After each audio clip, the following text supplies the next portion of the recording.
તો રાજ્યના ડેમોમાં પાણીનો જથ્થો સતત ઘટી રહ્યો છે। 202 ડેમોમાંથી પાણી ઘટતા હવે 18% જેટલું જ પાણી વધ્યું હોવાના ચોંકાવનારા અહેવાલો મળી રહ્યા છે। ગુજરાતમાં હજુ વરસાદ આવવાની વાર છે અને ગુજરાતના 202 જળાશયોમાં હવે 17.98% જ પાણી બચ્યું છે।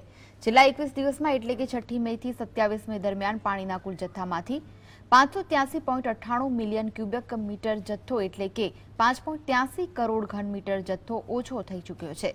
સરકારના સત્તાવાર આંકડાઓ મુજબ 6 મેના રોજ 3418.64 એસીએમ જળ સંગ્રહ હતો, તે 27મી મેના રોજ 2834.66 એમસીએમ થઈ ગયો।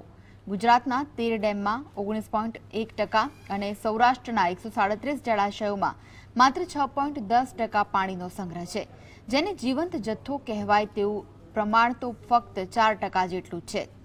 પ્રાપ્ત આંકડાઓ મુજબ સૌથી ગંભીર સ્થિતિ સૌરાષ્ટ્રના જળાશયોની છે। આ વિસ્તારમાં 137 સિંચાઈ યોજનાઓના જળાશયો છે અને તેમાં 6.10% પાણી બચ્યું છે, જે કચ્છના 20 જળાશયોમાં સંગ્રહિત જથ્થા કરતાં પણ ઓછું છે।